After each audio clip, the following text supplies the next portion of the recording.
Blog Talk Radio.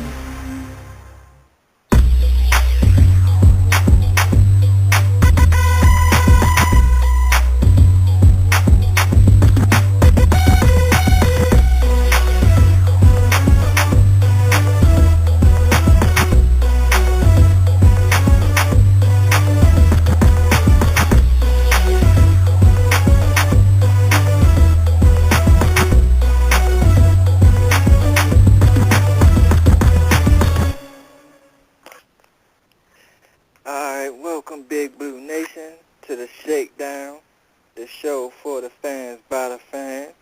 I'm your host Shakes. Got my boy JROC with me. Hi, what's up, Shakes? Alright, Roldy will be in a second. But today's topic is tight end. Roldy should be here. You there, Roldy? Alright. Are you here, Roldy? No, he's not here. Alright. Well, yeah, we do tight ends. You know, just a tight end battle in the camp. You know, who's your favorite? Who's your guy? Who you rooting for? You know? Yeah. You there? You there, Roldy? Yeah, definitely. What's up, fellas? What's good, Roldy? What's going on, man? Not much, man. So, yeah, who want to start that off, though? Yo, man. Tight end? Yeah. Yeah. Go ahead, Roldy. Yo, I'd like to, I'd like to see what Adrian Robinson is going to bring to the table this year. You know what I mean? I know this guy it's been 2 years. I know all of us Giants fans, all of Giants Nation have just been waiting to see, because we all know, once Jerry Reese said he's the JPP of tight ends, we always excited. Now I think this is the year that JPP, especially with the new coordinator, coming in, and he's learning a new offense along with everybody, which everybody's going to be, helping each other out. Maybe this could be a year for Adrian Robinson to finally step up. And it's interesting. I was watching, because they have the rookies, doing interviews, and they asked him about his weight, and then he lost. He was I think 285 or something. He dropped it down to 275, and he wants to get to around 265, which that's what the team wanted him to do. So I'm just seeing maybe he's motivated, and maybe he's gonna be more of a receiver now. So I'm just trying to see what he's gonna bring to the table this year. Okay, Roddy, question about that. What do you think the drop of weight, what do you think it's going to do for him? Beneficial, To me, from what it sounds like, because, maybe, from what it sounds like last year, I guess they wanted him to be that way because they wanted him to block more. Now, I guess, now they're bringing in, a couple of blocking tight ends. Maybe they want him to be, spread out and be more like of a receiver, and at the same time blocking too. But they want him to start running good routes, running routes, getting on the same page with Eli and catching some balls too. I think that's the beneficial to him. Maybe that could be possibly his game. Okay, so basically you're a Robinson guy. I mean, listen, I'm not saying that I'm a Robinson guy. I'm just saying, if Jerry Reese said he's the JPP of tight ends, I want to see that. I want to see it live. And at the same time, he's been catching a lot of bad breaks, man, with the injuries, man. The guy cannot catch a break. I mean, I would love to see this guy, come to the table and bring something to the table. Am I right, JROC? You right, but you know me, I'm not too big on these tight ends right now. So for me, it's more of a wait and see. I'm waiting to see what they can do out there. But we got 5, 6 tight ends right now, man. Yeah, we got tight ends, but I mean, oh my who's God! going to step up? That's a big question. That's what I'm saying. Adrian Robinson got to step up. If he could beat out by an undrafted player, 2 undrafted player, you know what I mean? A guy that came off of that got signed through free agency, and if he gets beat out, man, I mean, then Jerry Reese was wrong for even saying he's the JPP of tight end, and Adrian Robinson would be making Jerry Reese look like an idiot. Okay. I'm gonna speak on this now. Okay. All right. First of all, let me get out the weak link in Donnell. I'm not a Donnell guy. I do not like what I see in him. I don't know what everybody else sees in him. He shows me nothing. Like I said, he just flops down. He flops down and falls. Yeah, basically. and what are we doing? We playing basketball? Is he a center? He's a center now. So I don't know. Like Donnell, I don't even want to speak on him no more. He's not non-factor to me until he showed me something. Now to speak on Adrian Robinson. Okay. He has the raw ability to be a good tight end. But you saying he dropped, hopefully he can drop to 265. What is that going to do? Is it going to make you stay healthy now? Like, that's what's going to make you stay healthy now? Because if that's what's going to make you stay healthy. Well, maybe that could have possibly helped too, man, because this guy needs as much help as possible. If that's what it takes for you to stay healthy, I'm all in. Go to 65. Hell yeah. Come on, stay healthy. And provide on the field. Hell yeah, I'm in on that. Do something. Show me something. So that means nothing to me. Show me something. Grumble, okay? Grumble. Now, he was highly recruited as a high school player coming into college, but showed nothing in college. But mostly, I say it all the time, it's not his fault. He didn't get a lot of experience in college also, too, in fairness to that, too. Most of that is not his fault with his coaching not really using tight ends like they supposed to. They wasn't really utilizing them. I know it's excuses, but you got to do factor in these minor things. He was, like they said, we talked about this morning, he had an ankle injury, so at the combine, he ran a 5 flat, but he was still, recovering. Right. But when I watch him play, man, he has that dog.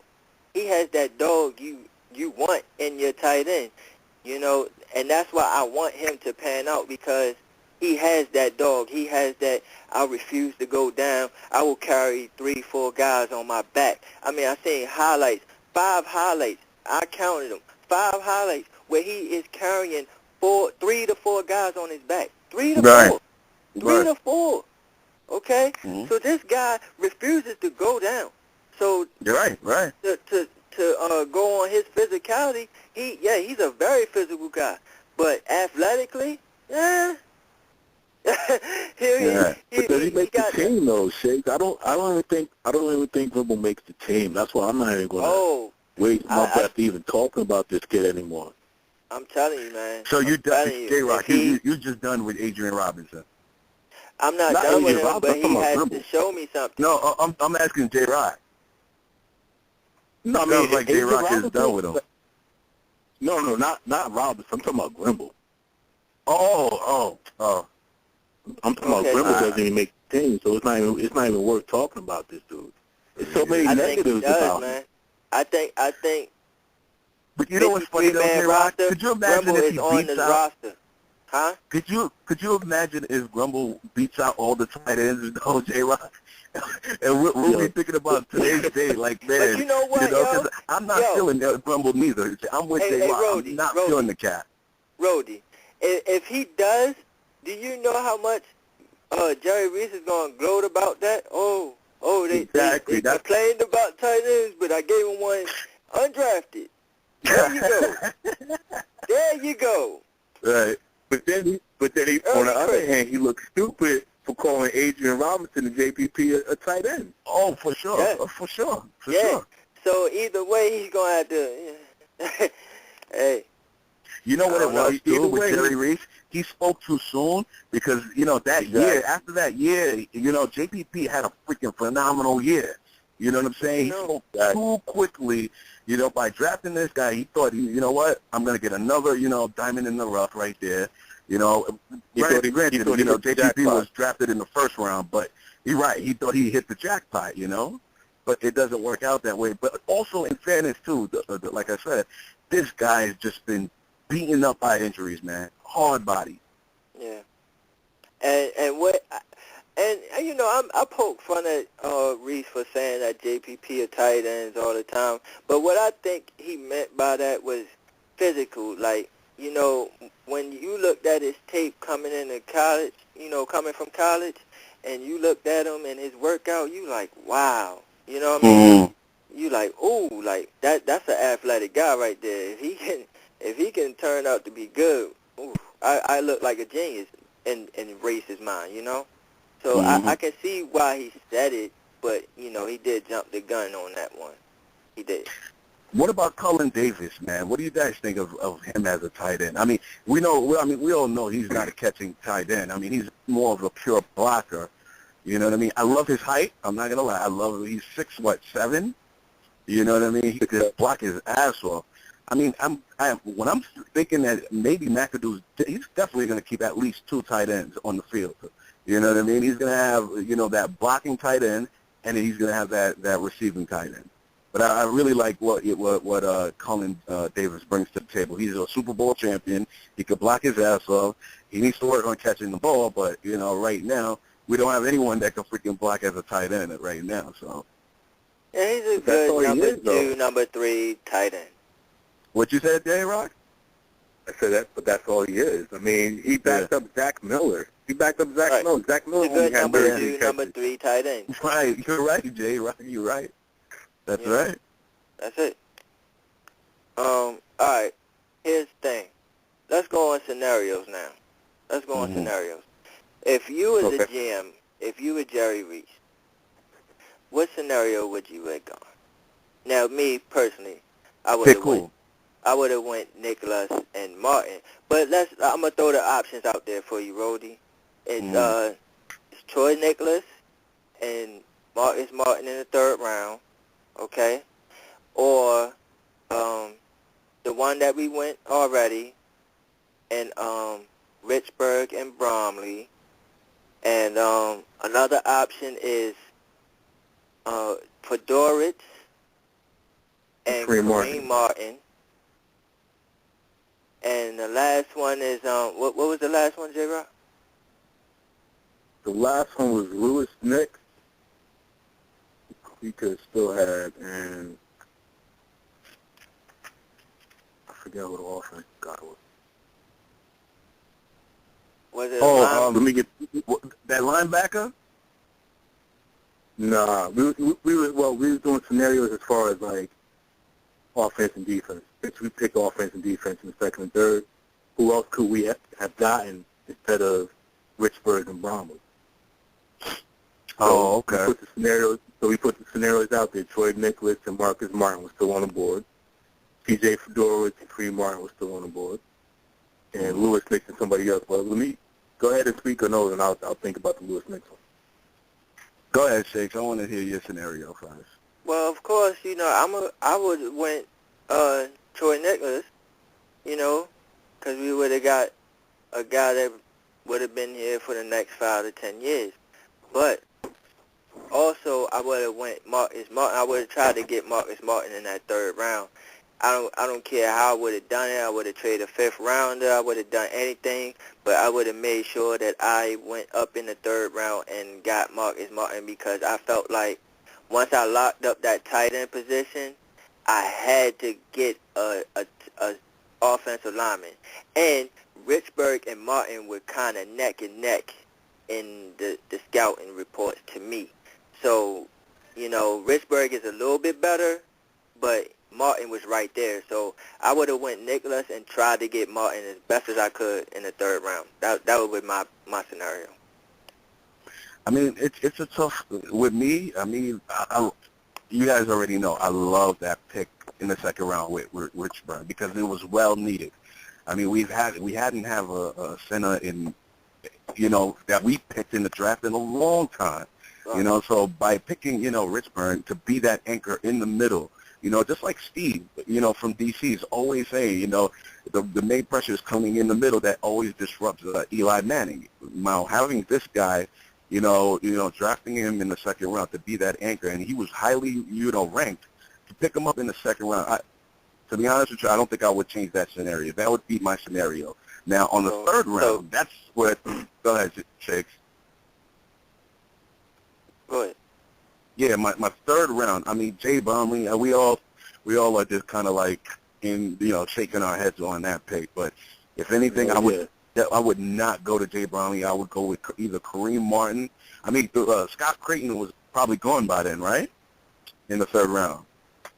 I have to check. Was he gone? Yeah, he was. I think he was gone early on in the round, but I don't know if you remember that day, JROC. I was just tweeting, like, how do you pick this guy, which nobody has no clue who he is, when you still have Kareem Martin, that's still there, so that killed me, man. That if my draft scenario would stay the same in the second round, third round, definitely going after Kareem Martin. Hey, somebody, hold up, I'm sorry to bro. cut you off, Roldy, but somebody had just tweeted me, how about we throw Peyton Hillis at tight end? He got good hands. Oh, my God. Peyton Hillis, man, he would get killed on that position, man. It has gotten them that bad, people. Yo, it just shows. It shows. That's before the off season started. The question mark was the freaking offensive line. I mean, we still have some question marks because we don't know what we're gonna have with the debacle we had last year. But the biggest question mark right now is the tight end. It's funny. Biggest question mark. Who tweeted that? It's just Shakes. Somebody named Ari Gold. Shout out to you, man, brother. That's sad, man. that was a good one. That was good. Okay. But the last scenario was Luke. Yeah.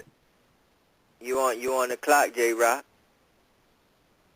All right. So the last scenario was Lewis Nick and Travis Swanson. So Travis Swanson, right? He was rated higher than Richburg. He was actually rated number 1 center coming out of college.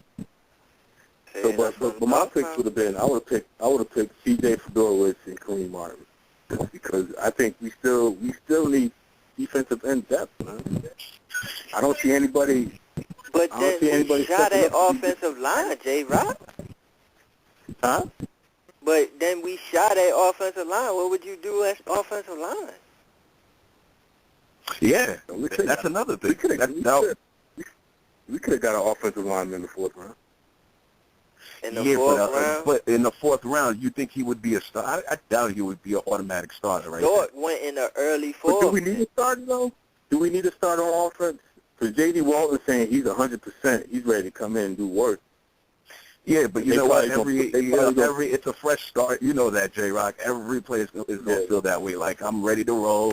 As soon as they start putting the pads on, more contact, you know what I mean? That's when you're going to really know how you're going to be feeling. That's true, but, I mean, he said he was 100% last year. So he just didn't play. So I'm ready to see that. I'm ready to see what happens with that. Here's another thing. Just because we got Walton, JT Walton, that doesn't mean we don't need a center or a second offensive lineman, for the future. I think the Rossi did it for the future because we signed JT Walton for 1 or 2 years or something like that, right? Yeah. It was 2 years. So, I mean, the Giants were just looking at this guy for the future, you know what I mean?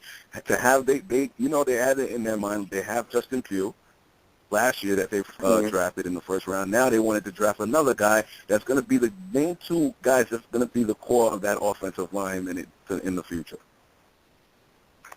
Yeah, I think that we would have been in trouble with your draft pick, J-Rock, man. We would be in trouble with offensive linemen, man. We would have been. We would have been, we could have got an offensive lineman in the first fourth round. I'm not denying that, J-Rock.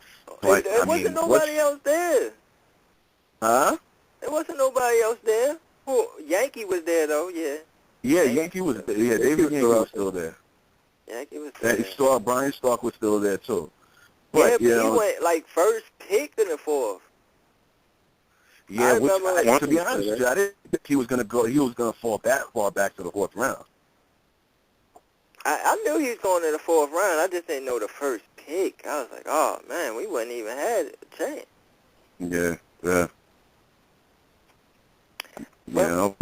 I mean, listen, I'm like I said, my theory is the Giants did it just for the future. You know what I mean? They know. Listen, they have no idea what the hell they're going to get out of J.T. Walton. I don't even know why they gave him that kind of contract in the first place. But another thing I wanted to just say, I'm sorry, but another thing I wanted to say is I looked at it, and I'm trying to look at, like, you know, I'm trying to compare our drafts to other teams' drafts, like San Francisco, Seattle, who just won a Super Bowl, and, you know, New England. And I'm looking at their mid-rounds, and I'm like, well, I mean, it's a few stars, but it's not so impressive that, you know. No. You know, so. And look how their players turned out in the previous years that they drafted these guys. Yeah, I mean, so that's my point about it, is to be aggressive in the first round to get a star, because, you know, these mid-round guys mostly don't pan out. So for you to handcuff these third, fourth round picks, like, no, I don't want to give them up because they could be starters. I mean, go get your guy. You know, right. Go get that star, man. Go get that man. Go get that guy that's going to make a difference on your team. And those guys too. On that note, those guys that you're picking in the middle rounds, it's just you're playing. I mean, the whole draft, you're playing the guessing game. You know, it's potential. They got the potential to be that, but mainly in the first round, you know what you're going to get out of them. You know they might have flaws in their game, but in the middle rounds, you're just hoping that they become the players that you think they might become. You know what I mean? It's just a guessing game. You never know with these guys. Yeah, they're looking at their potential, what they could be. Right, it's potential. Once you get to the, I would say, you know, fourth round. I mean, we got lucky with getting Andre Williams in the fourth round, but once you get to the fourth round and you go up from there, I mean, it's just hoping on potential. They reach their potential, and now with the stage of the Giants, the way they were, man, we couldn't rely on that, man. I mean, we took Nassib, man, last year, man.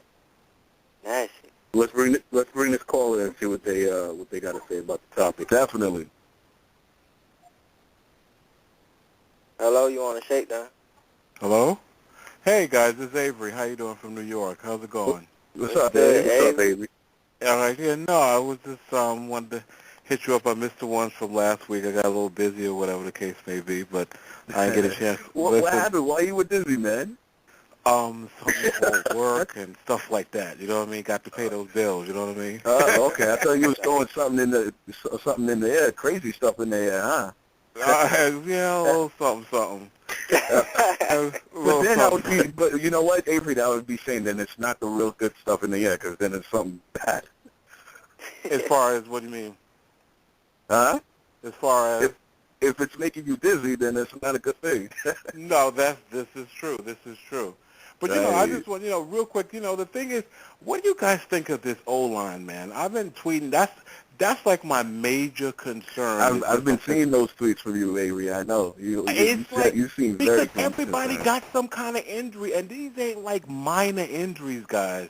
This is like, I think that Beatty injury is a lot more serious than what he's making of. And the guy don't inspire. You got to feel, at least with, who was it, the one, David Wilson, whatever, when he hurt himself, he seems like he's upbeat and, you know what I mean, he can really come back and really make a difference. Beatty, man, is like, yeah, well, I'm dried, right? Yeah, I'm trying to make it through, and, I'll be here, but, I don't know. He don't inspire any confidence, and, we don't want another year. He's always been like that. Yeah, always, yep. But, he's always been like that. Yeah, that's true, too. But, I mean, after a miserable year last year, you think you want to come and represent this year. Exactly. Huh?